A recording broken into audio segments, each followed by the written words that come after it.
Please, please, please. Thank you all. Take your seats, please. I gotta say, it feels like a great homecoming to be here in Lima today. I am so thrilled to be with you all.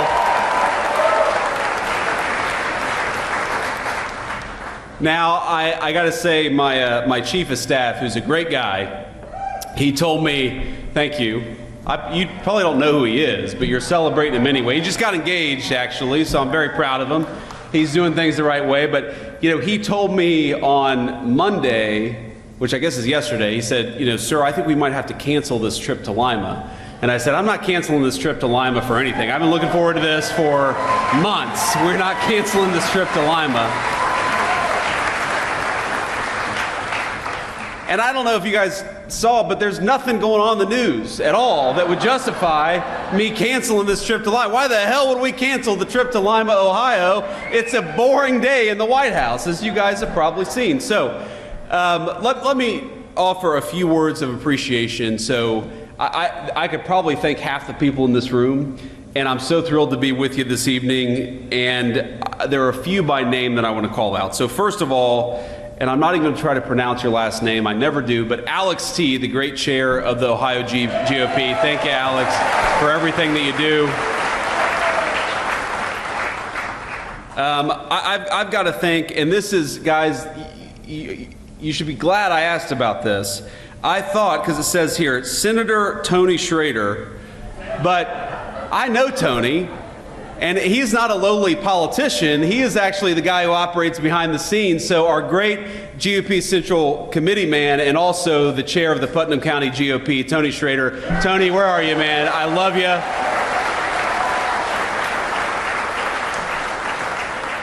Hey, Tony's been so good to me from the very beginning, and I'm going to tell a little story here. That's what I'm going to do. You guys are going to be stuck here for 45 minutes me telling stories. I'm just in such a good mood. Unfortunately, we've got these cameras back there, so I got to be a little bit careful. If I say something really stupid, somebody's got to stand up here and stop me before I embarrass myself in front of national TV here. But Tony Schrader was, when I decided to run for office the very first time, it was the Senate race back in Ohio in 2022. And so this is sort of early 2021 when I'm going around and giving speeches. I haven't even declared my candidacy yet, and Tony Schrader was actually backing somebody else in the primary.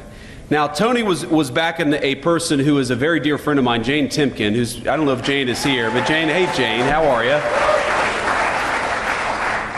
But that was a hard-fought primary, a bunch of really good candidates, and eventually, of course, I won that primary and won the race, but Tony worked harder for me maybe than anybody in all of Northwestern Ohio. I mean, he knocked on so many doors. You remember, Tony, we would have events with volunteers where we would knock on more doors than I thought humanly possible, and it was all because Putnam County GOP is an incredible organization led by an incredible guy. So thank you, Tony, for everything that you do.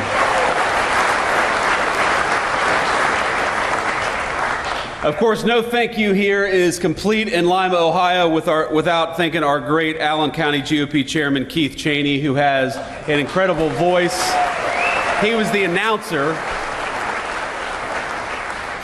Keith, I think if I had your voice, I would have been vice president earlier than I made it, man. But, nobody is endowed with perfect gifts here. And, of course, GOP volunteer Kurt Kaufman. Kurt, thanks for everything that you do. We said hello backstage.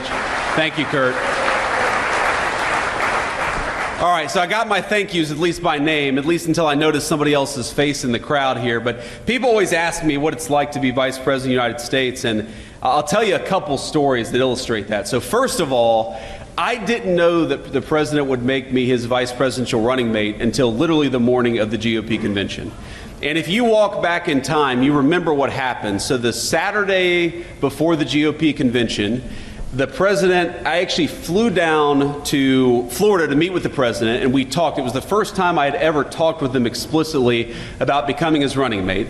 And he said, I'm not sure what I'm going to do, but it's probably going to be you, so go have fun the next couple of days. How do you have fun the next couple of days when that's what the president tells you? And of course, so that evening he flew up to Pennsylvania to do a rally in Pennsylvania, and that was the famous moment where he turned his head and missed I think what would have been one of the great tragedies in American history, not just a tragedy for him personally, and I really do believe, I'm a person of faith, I imagine most of you are too, I believe the hand of God prevented America from experiencing great national tragedy in that moment.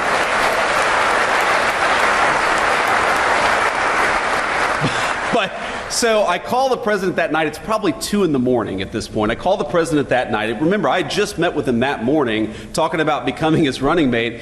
And I'm like, sir, how you doing? And he's like, I'm fine. He'd just been shot in the ear. I'm fine. You know, nearly lost his life, but totally fine. He goes, how's it playing out there? And I'm like, Mr. President, I think it's playing pretty damn well, because if remember, he had that photo where he raises the fist iconically, and I said, I think that photo is going to go down in history as one of the great photos, and of course, I was right about that. So the morning of the convention, the morning he announces me to be his nominee, he calls me at around 11:45, and I'm not kidding you, I don't answer the phone. And I don't know what had happened. We had just landed in Milwaukee. We've got 3 little kids. You know, it was a hot day. We were trying to get through all the security to get to our hotel room. I don't know what happened. So I call him back 15 minutes later, and he answers the phone, and he says, JD, you just missed a very important phone call. I said, yes, Mr. President. And he said, I'm going to have to select somebody else now. And of course, you know, my heart stops, and I think he's actually going to do it. But then he asked me to be his running mate. He actually talks to my son, and you know, the rest is history, right? The rest is history. So that's the first story. The second story that I'll tell you is we've probably been in the Oval Office for all of 10 days. And I'm sitting there, and we have a phone call with a foreign leader. I won't mention who. And it's a tough phone call. There are some tough issues that we have to work through with this foreign leader. And he asked me to come sit behind him at the Resolute desk so that if I need to say anything, I can just speak directly into the speakerphone. And it's early in the administration, so there's not a whole lot in the Oval Office yet. And there's this sort of wooden box with a red button sitting on the Resolute desk. And I think to myself, that's probably not a button that you want to press, right? So we're talking to this foreign leader. And the president looks over at me, puts the foreign leader on mute, and says, this is not going very well, and he presses the red button. and my eyes get really big, and I'm like, Mr. President, you know, what just happened? And he looks at me and he goes, nuclear. Nuclear. And 2 minutes later, a guy walks in with a Diet Coke, and he looks back at me and he says, it wasn't nuclear, it's just the Diet Coke button. And so that's the kind of guy, my fellow Republicans, that we have as the President of the United States, a guy who can do a good job, but keep a sense of humor.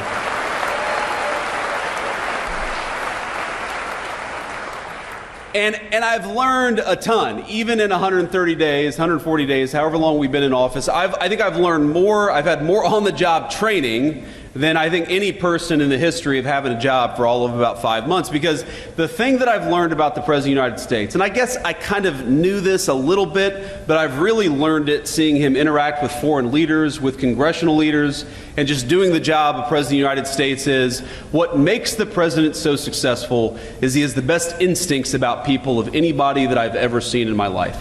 He knows when somebody is selling him a load of BS. He knows when he's making progress, when he needs to cut something off. He knows when he's dealing with somebody that he can trust, and he knows when he's dealing with somebody that he can't trust.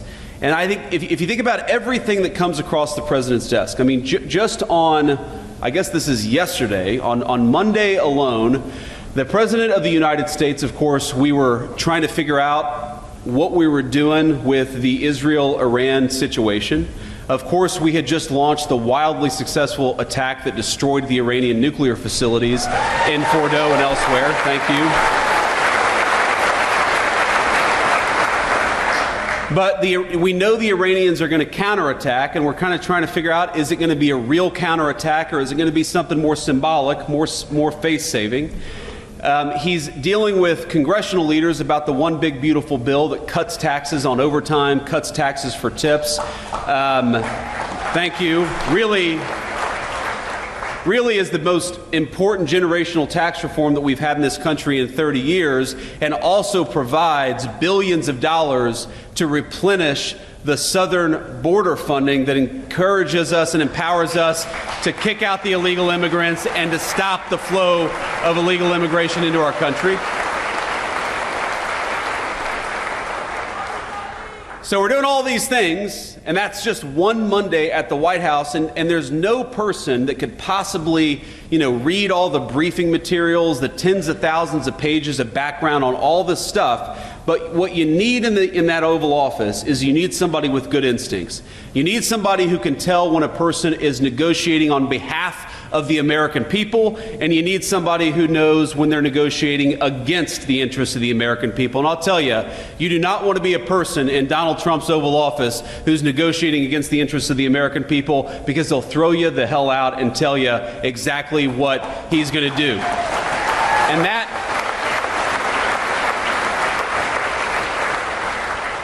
And that is what I think makes him an effective president. It's what makes him an effective leader for the American people. And I will say, I'm obviously extremely biased, but 130 days into this term, we have got a lot to brag on from the Trump administration and what we're doing in Washington, D.C.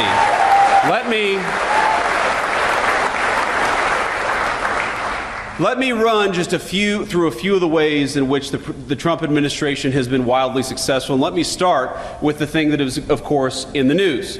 And what the president said going back 10 years, if you look at the campaign in 2015 and 2016, and he said it consistently through his second term, is that he does not want Iran to have a nuclear weapon. It's very simple. It destabilizes the entire region. It gives this terrible regime leverage over the United States of America. As the president often jokes with me, everybody in Iran calls the Iranian leader the supreme leader. That's a pretty amazing title if you think about it. But he looked at me in the Situation Room a few days ago and he said, Mr. Vice President, you don't have to call him the supreme leader, but you would if the guy had a nuclear weapon.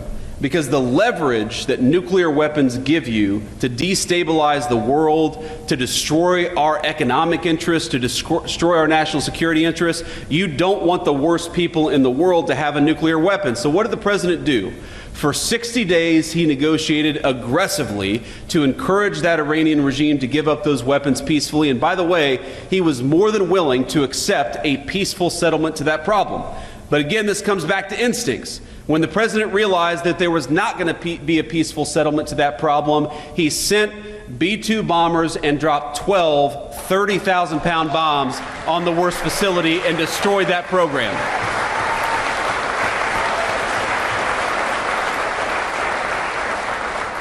And I think there are a lot of Republicans, by the way, I count myself among them, who after the past 25 years, they don't want to get involved in another long-term, protracted Middle Eastern conflict. We all saw what happened with Iraq and Afghanistan. And so what I call the Trump doctrine is quite simple.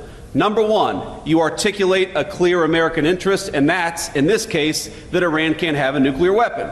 Number two, you try to aggressively, diplomatically solve that problem. And number three, when you can't solve it diplomatically, you use overwhelming military power to solve it, and then you get the hell out of there before it ever becomes a protracted conflict. That is the Trump doctrine.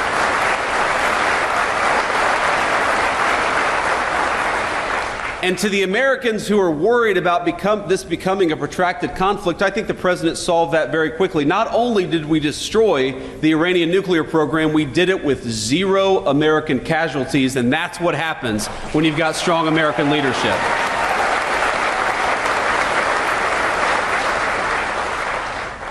Now let me talk to you about something else. For every month that you've got inflation numbers and jobs numbers and wage numbers coming out, I'll come into the White House and I'll say, that this happened now about 5 times, where seems like every economist and every financial journalist in the world says that Donald Trump's policies are going to lead to higher inflation. They're going to lead to lower jobs. They're going to lead to lower wages.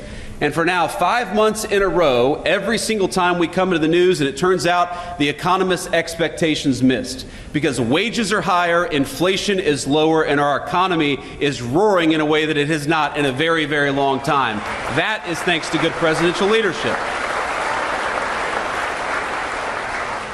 And I'll bring it back to instincts because when the president came into office, he said, frankly, what he's been saying for 30 years, that we have got to stop allowing foreign companies to take advantage and foreign countries to take advantage of the United States of America. Why in God's name would we allow cheap slave labor manufactured stuff from a foreign country to come into our country, undercutting the wages and jobs of American workers? And the reason we allowed that to happen is for 30 years we had a bipartisan failed consensus that we ought to let cheap plastic garbage come into our country at the expense of American jobs and the American families who depend on those jobs. You know what President Trump said? On April the 2nd, he said, if you tried to undercut the wages of American workers, if you tried to bring in this crap, if you try to expose the American worker to an economic unfairness that you don't force your own countries to deal with, we are going to slap a big fat tariff on what you bring into this country. We're going to penalize you. For once, finally, we had an American president who said, if you want to destroy the wages and the jobs of American workers, you're going to pay a big fat penalty because of it. And that, I believe, has saved the American economy.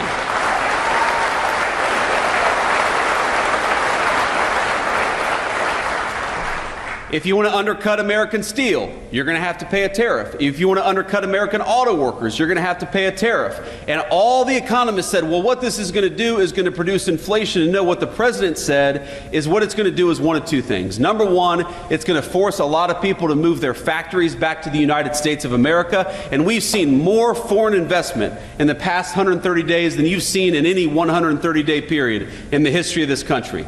Or, he said, what it's going to cause is these foreign countries are going to open up their markets to American manufactured goods. Because here's the crazy thing. You go to Germany, you go to Japan, you go to South Korea. Some of these countries, by the way, are very important allies of ours. But how many American-made automobiles do you see on the streets of these foreign countries? Very often, zero. But we allow all of these countries to come in and do business on our shores. Well, the deal is fair trade. If we're going to let you do business in the United States of America, you damn well let us do business in your country, because that's how we create prosperity for American workers.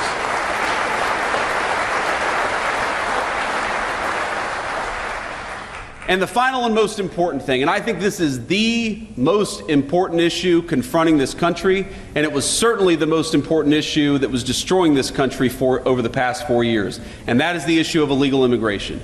Now, if I had stood here in October of 2024 and you had told me that after 45 days of the Trump administration we would have illegal border crossings down between 95 to 99%, I would have said, whoa, whoa, whoa.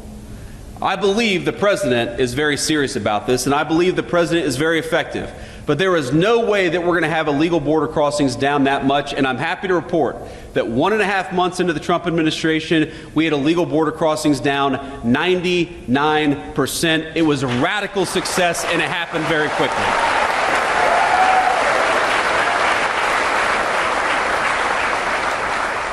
And I believe, ladies and gentlemen, that saved the United States of America, because we know exactly what the Democrats, not because we had to read their minds, but because Democrats would go out and say that what they wanted to do with those 25 million illegal aliens is give every single one of them the right to vote and turn them into permanent wards of the Democratic Party. And if we allowed that to happen, if we allowed the Democratic Party to import voters instead of persuade voters, that would have been the end of American democracy. You hear the American media say all the time that Donald Trump is a threat to democracy. The threat to the democracy is Democrats importing voters instead of persuading their fellow citizens.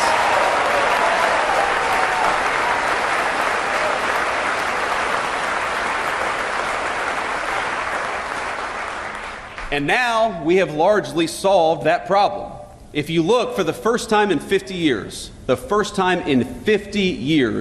we now have net negative illegal immigration. That means we're deporting more people than are coming in through illegal immigration. That is the biggest testament to a change in presidential leadership. And I was in the Senate when the Democrats were trying to say that the thing that we had to do was pass this ridiculous, massive new set of laws and new set of amnesties to get control of the American southern border. And as the president said at the State of the Union just a couple of months ago, it turns out you didn't need a big new law to secure the border. You just needed a new president of the United States.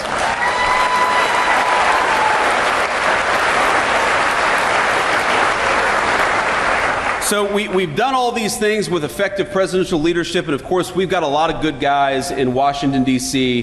who are working very hard. And I want to give a shout out. I don't believe that they're here. I actually believe that John Houston and Bernie Moreno, hopefully they're in Washington, D.C., working on the big, beautiful bill. They're doing a great job. And we are lucky in the state of Ohio to have great political leadership across the board.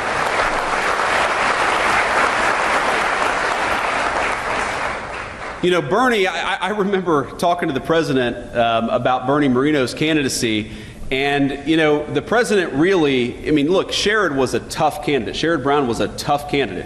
He always did better than national Democrats, and the president himself was a little skeptical that anybody, and we had a lot of great candidates running in that race, the president was skeptical that anybody could beat Sherrod Brown. But I think what we showed him in the Ohio GOP is that while we had a reputation for a very long time as a purple state or even a blue state, thanks to the hard work of people, many of whom are in this room, I think Ohio is now solidly red. It's going to stay red for a very long time.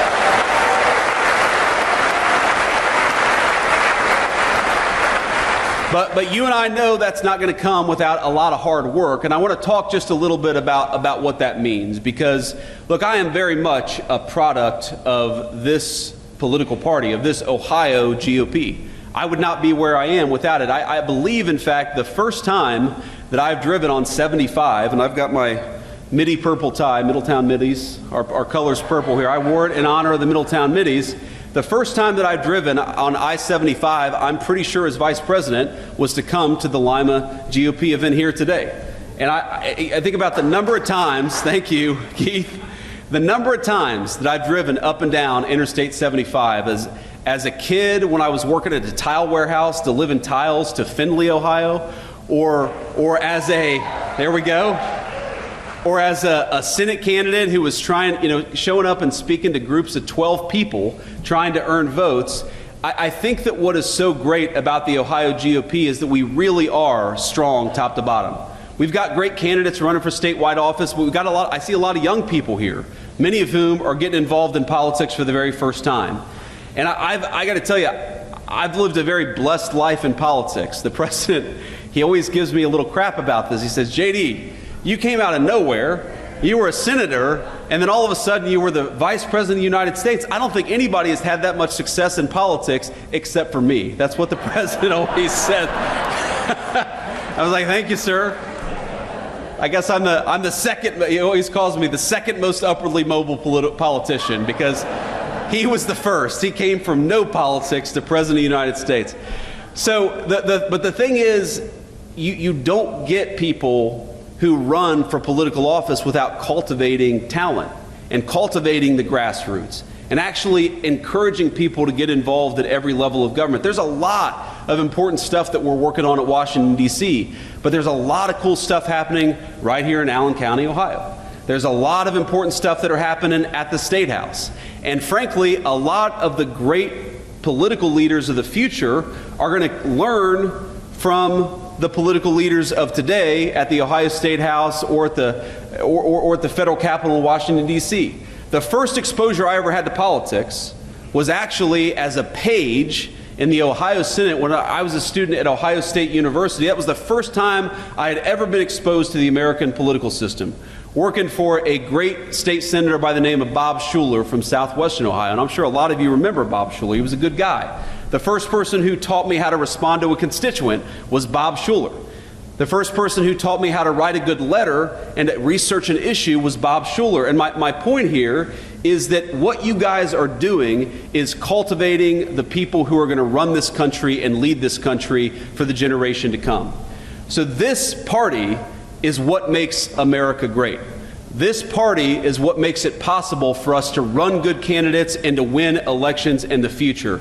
And I just want to say from the bottom of my heart, this feels like a homecoming because it is, because I wouldn't be here. I wouldn't be the Vice President of the United States without many of the people in this room. And from the bottom of my heart, I thank you and I love you.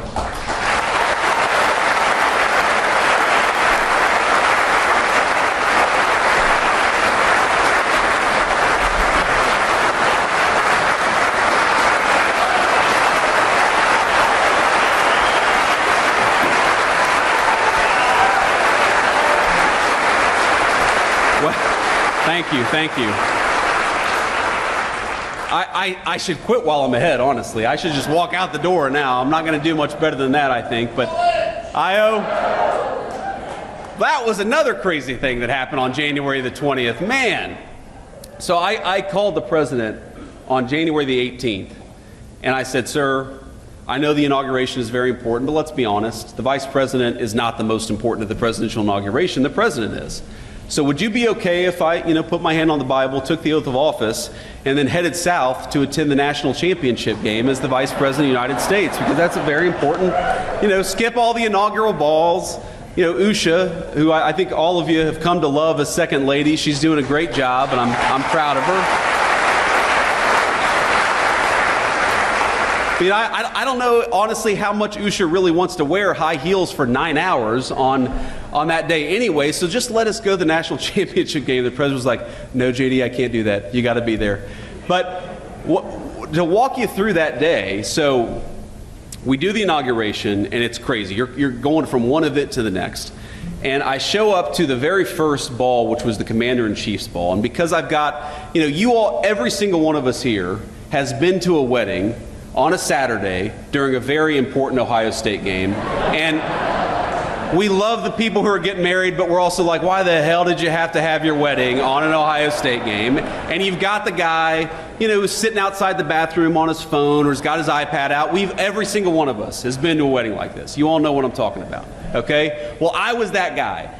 Because every single one of my buddies was like, we're proud of you for becoming vice president, but could we get the hell out of here and watch this Ohio State game? So what we did is that we rented a conference room where they did the Commander-in-Chief's ball, and we actually, we had an open bar, we turned it into a big party, and we had the Ohio State game on.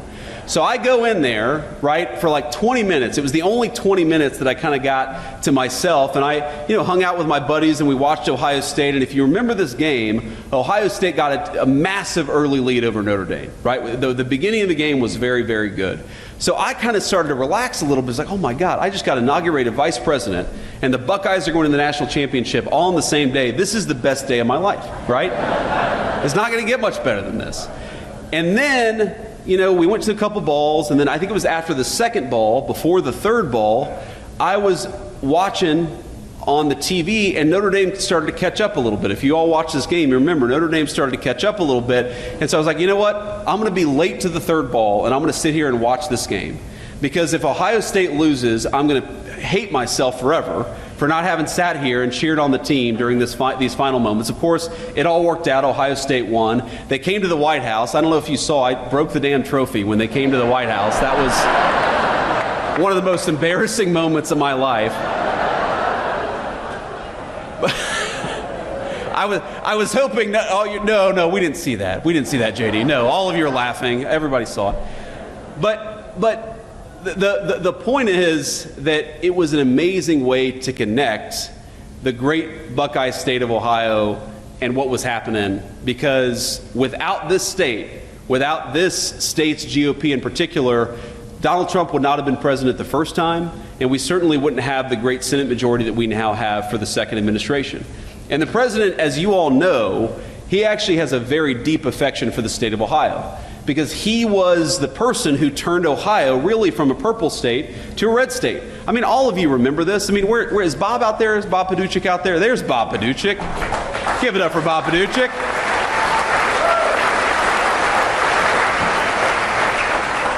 But, back in the day, there was this idea that, all the polls even, right, Bob? At least all the public polls were saying that the president was going to lose Ohio, and then he won Ohio by 8 points. And, of course, he won it by a much bigger margin the second and third time around.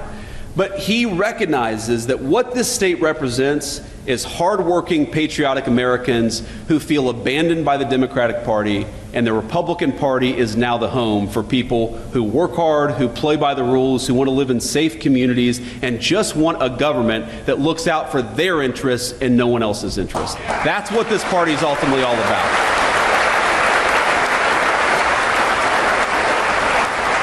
Because when I see that wage growth is the highest that it's been for working people in 60 years, working and middle class people, the highest wage growth we've seen in this country for 60 years. When I see those inflation numbers keep on coming in below expectation month after month, those are statistics. And those are numbers that, of course, we celebrate. But what I remember is a woman I met on the campaign trail, and you all are going to hate me, but she was actually from Michigan. Don't hold it against her. She's very sweet woman, who told me that she was giving up some of the essentials because she was raising her grandkids, and I know a lot of you probably are involved in your grandkids' lives in a big way. She was one of these grandparents whose daughter had lost her life to a fentanyl overdose. That fentanyl overdose brought in, of course, by the fentanyl poison brought in by the Mexican drug cartels. And she was talking about the ways in which, normally we'd like to have ground beef, but we're gonna cut back on ground beef and just, not go without this week. Or, normally I like to make them eggs in the morning, but we're just going to do toast in the morning because eggs are a little expensive. And she walked me through all the ways in which, because she was taking care of kids she hadn't anticipated, and because grocery prices were going up so much under the Biden administration, that she was struggling financially in a way that she never had in her entire life. And I thought about the common thread that tied together this woman's suffering to the political leadership in Washington, D.C. First of all, why was her daughter gone in the first place? Because our leadership decided that we were going to let illegal Mexican drug cartels bring this poison into our country in the first place. That was the first way our leadership failed her. The second way our leadership failed her is with economic policies that made it so unaffordable that she gave up eggs and decided that she was just going to have her grandkids eat toast. The third way that this country had failed her is because the education system, where she just wanted to send her grandkids to learn reading, writing, and arithmetic, she was terrified that they were falling behind, that they were learning, if anything, propaganda from political activists instead of the basics that would help them get ahead in life and eventually have a good career to be able to provide for themselves. At every step of the way, the previous administration had failed this woman, and I could see it in her eyes, the American dream, this very idea that the next generation is going to be better than the generation that came before it. She was losing faith in that American dream. Now, I haven't talked to that woman since we were elected. I haven't talked to that woman since the campaign stop where I met her probably 7 or 8 months ago. But when I see that energy prices are lower, when I see that illegal immigration is down, when I see that fentanyl overdoses are down, when I see the president under his leadership, we're arresting Mexican drug cartel members at record numbers, what I see is an Ohio Republican Party and a national Republican Party that is fighting successfully for the American dream.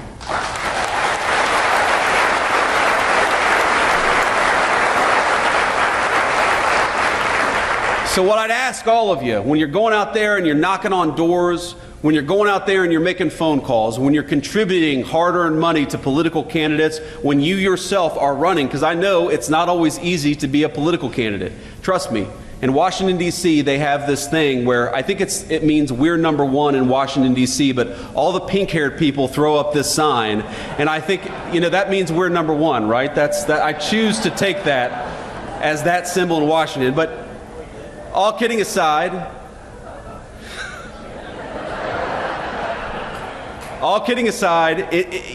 sometimes this job of politics is inspiring, and sometimes it's hard work.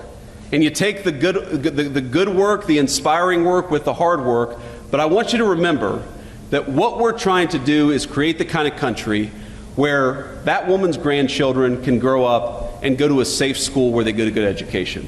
We're trying to create the kind of economy where those grandkids, if they work hard and play by the rules, can provide for their family with a dignified, high-paying job.